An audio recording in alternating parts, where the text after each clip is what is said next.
If you've ever found yourself scrolling Instagram looking at beautiful world-schooling families in some sunny plaza in Spain thinking, wow, that looks amazing, but would it actually work for my family? Then this video is for you. Because here's the truth. A great world-schooling hub isn't about how pretty it looks on Instagram. It's about whether it actually works for real family life. And after years of traveling, raising bilingual children, and working with home educating families learning Spanish, I've realized what makes a destination look good online is often completely different from what makes it a genuinely great place to world school. So in this video, I want to talk about what actually makes a great world schooling hub and how to choose the right one for your family. ¿Listo? Vamos.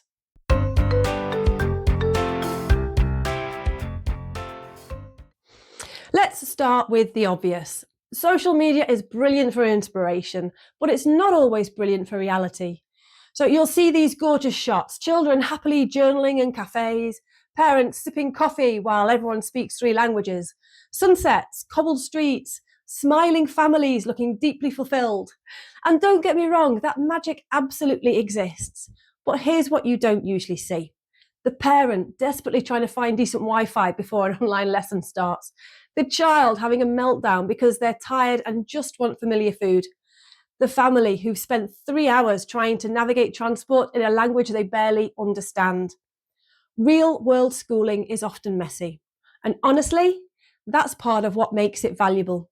But if you choose a destination based purely on aesthetics, you can end up somewhere between beautiful that just doesn't work for your family.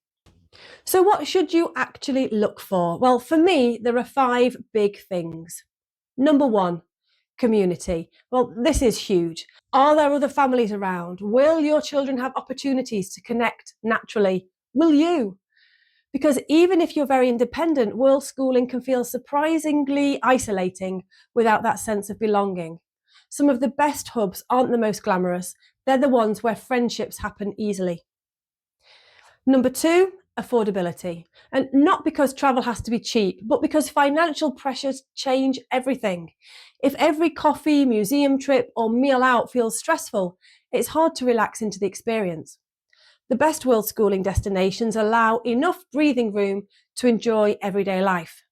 Number 3, opportunities for real life learning. And this is the one I care about most. So can your children use what they're learning? Can they order lunch in Spanish? Can they ask for directions? Buy something independently? That's where the confidence grows, and that's where language becomes real. And honestly, no app can replicate that. Number 4, rhythm. So this one gets massively overlooked. Can your family settle into a natural flow? Because constant novelty sounds exciting until everyone's exhausted. Children usually thrive when there's enough predictability to feel safe, and with enough adventure to stay curious, of course, and that balance really matters. And number 5, safety and ease. And I'm not just talking about physical safety, but emotional ease as well.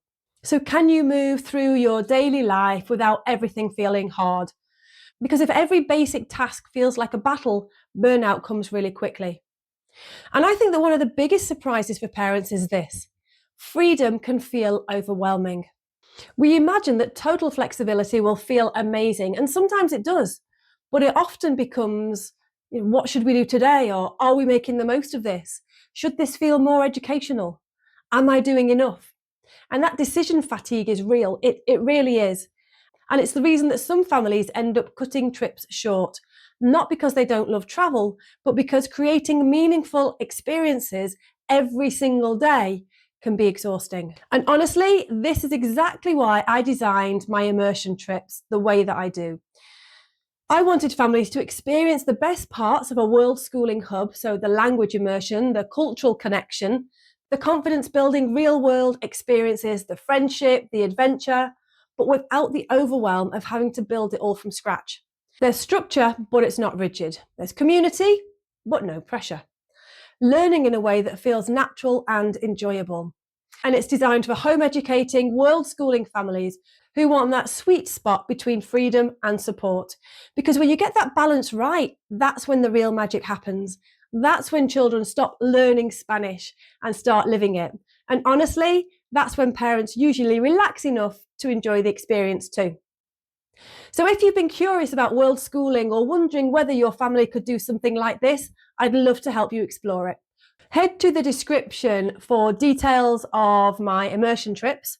And if you've done any world schooling yourself, I'd love to know, what do you think makes a great world schooling hub? Let me know in the comments. And if you found this video helpful, don't forget to subscribe. I share practical advice on raising bilingual children, learning Spanish, and creating real-life language experiences for families. Hasta la próxima. Adiós.